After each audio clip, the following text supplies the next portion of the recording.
ஆவரணம் நீங்கினால் காரண சரீரம் அத்துடன் அழிந்து விடுகிறது என்று பகவான் சொல்ல கேட்டேன்.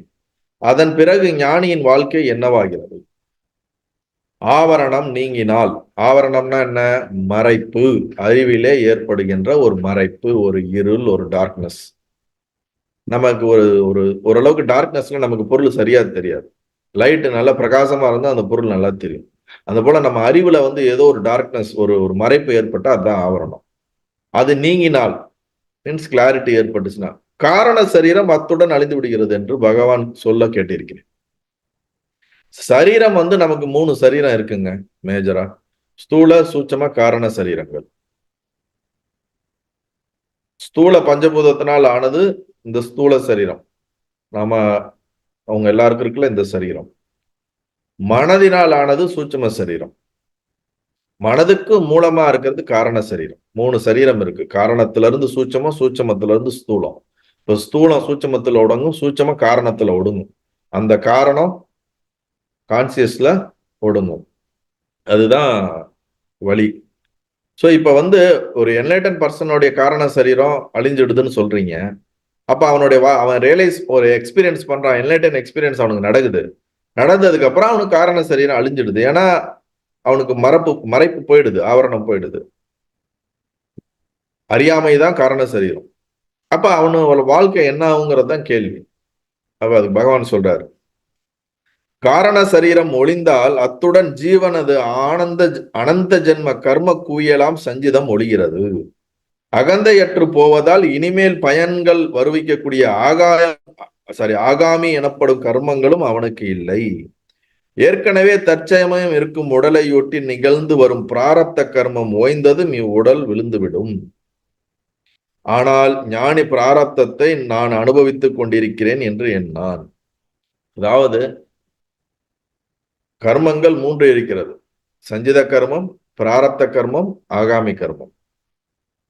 இந்த உடலை எடுத்து நீங்க வாழ்ந்து கொண்டு இருக்கக்கூடிய இந்த டைம் பீரியடுக்கு நீங்க பிராரப்தம்ன்ற இந்த கர்மத்தை நீங்க அனுபவிச்சுட்டு இருக்கீங்க. பல ஜென்மமாக நம்மால் செய்யப்பட்ட கர்மங்களுடைய தொகுப்பு, நம்மளுடைய பெண்டிங் ஃபைல்ஸ், நம்மளுடைய பேங்க் வச்சிருக்கக்கூடிய அந்த சேவிங்ஸ் மாதிரி நம்ம செஞ்ச செயல்களினால் வரக்கூடிய அந்த பலனை தரக்கூடிய பெண்டிங் ரிசல்ட்ஸ், அதை தான் கர்மாங்கிறோம். அதை சஞ்சித கர்மம்னு சொல்றோம். அது நிறைய ஜென்மத்துல நம்ம செஞ்ச விஷயங்கள்லாம் பெண்டிங்ல இருக்குது. இப்ப நாம அதுல இருந்து ஒரு சில விஷயத்த கொண்டு வாழ்க்கையை வாழ்ந்துரும், அந்த உடம்புல அனுபவிச்சுட்டு இருக்கிறது தான் பிராரப்தம். இந்த உடம்பு முடிகிற வரைக்கும் அது நடந்தே தீரும். இப்ப இங்க வந்ததுக்கு அப்புறம் இந்த புத்தியை வச்சு புதுசு புதுசா நம்ம மேற்கொண்ட ஆசைகளை சேர்க்கும் பொழுது அதை நம்ம அக்குமுலேட் பண்ணக்கூடிய இது ஆகாமி கர்மம். இப்ப என்லைட்டன் பர்சனுக்கு என்ன ஆகுதுன்னா, நான் கான்சியஸ்னஸ் அவன் ரியலைஸ் பண்ணும்போது அவனுக்கு இந்த ஆகாமியும் சஞ்சிதமும் அழிந்து விடுகிறது. அவனுக்கு அந்த 2 கர்மமும் கிடையாது. மீன்ஸ் அவன் இது வரைக்கும் பல ஜென்மமா இருக்கக்கூடிய பெண்டிங் ஃபைல்ஸா இருக்கிறதெல்லாம் அக்னிங்கிற ஞான அக்னியில அது எரிஞ்சிடுது. அதே சமயம் அவனுக்கு அந்த ஞானம் இருப்பதனால புதுசா கர்மத்தை சேர்க்கக்கூடிய அந்த தன்மையும் போய்விடுது. ஏன்னா அவனுக்கு ஈகோ இல்லாம போறதுனால. அப்ப இருக்கிற இந்த உடம்பை எடுத்ததுக்கான அந்த கர்மத்தை மட்டும்தான் அவன் வாழ வேண்டியது இருக்குது. சோ அதை தான் நம்ம என்ன சொல்றோம், பிராரப்தம் அப்படின்னு நம்ம சொல்றோம். இங்க அது என்ன சொல்றாருன்னா, ஞானி பிராரப்தத்தை நான் அனுபவித்துக் கொண்டிருக்கிறேன் என்று எண்ணான். ஒரு ஞானி நாம பிராரப்தத்தை அனுபவிச்சுட்டு இருக்கிறேன் அவன் என்னைக்கே எண்ண மாட்டான். சாதாரண மனிதர்கள் எண்ணுவார்கள், அவர்கள் எண்ண மாட்டான். ஏன்னா பிராரப்தம்னு ஒண்ணு கிடையாது, ஆகாமியும் ஒண்ணு கிடையாது, சஞ்சிதம்னு ஒண்ணு கிடையாது, கர்மாவே கிடையாதுங்கிறது அவனுடைய அப்சல்யூட் எக்ஸ்பீரியன்ஸ். ஆனா அதெல்லாம் இப்படி சொன்னா நீங்க கன்ஃபியூஸ் ஆயிடுவீங்க. அதனால அவன் வெளி உலகத்துக்கு எல்லாரும் பாக்குற மாதிரி எனக்கு எழுதப்பட்டதை நான் என் உடம்பு இருக்குது அனுபவிச்சுட்டு இருக்குன்னு வெளியே சொல்லுவானே தவிர, அவனுடைய அனுபவத்தின்படி இது எல்லாமே ஒரு ஜஸ்ட் ஒரு அப்பியரன்ஸ், ஒரு ட்ரீம் மாதிரியான விஷயம். இதுல கர்மாவும் கிடையாது, குருமாவும் கிடையாது அப்படிங்கறது அவனுடைய அப்சல்யூட் எக்ஸ்பீரியன்ஸ். புரியுதுங்களா? அதனால நான் அனுபவித்துக் கொண்டிருக்கிறேன் என்று எண்ணான்.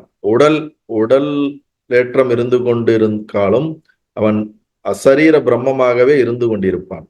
அதாவது உடல் இயக்கம், மன இயக்கம்லாம் இருக்கிற மாதிரி தெரிஞ்சாலும் சரீரம் இல்லாத பிரம்மமாகவே இருந்து கொண்டிருக்கிறான். இவற்றை பற்றி எல்லாம் ஞானிக்கு என் நினைவும் இராது. தீவிர முமுக்சு இமையா ஆத்ம நாட்டத்திலே இருப்பதானால் அவனுக்கும் இப்பிரச்சனை எதுவும் இல்லை, ஏனையோருக்கு இவை ஆகும். இந்த சரீரம், காரணம், சூட்சமம், ஸ்தூலம், இந்த பிரச்சனை எல்லாம் அதர் தென் ரியலைஸ்டு பர்சனுக்கு தானே தவிர அவங்களுக்கு மற்றவங்க அவங்களுக்கு கிடையாதுன்னு சொல்றாரு. நல்லது.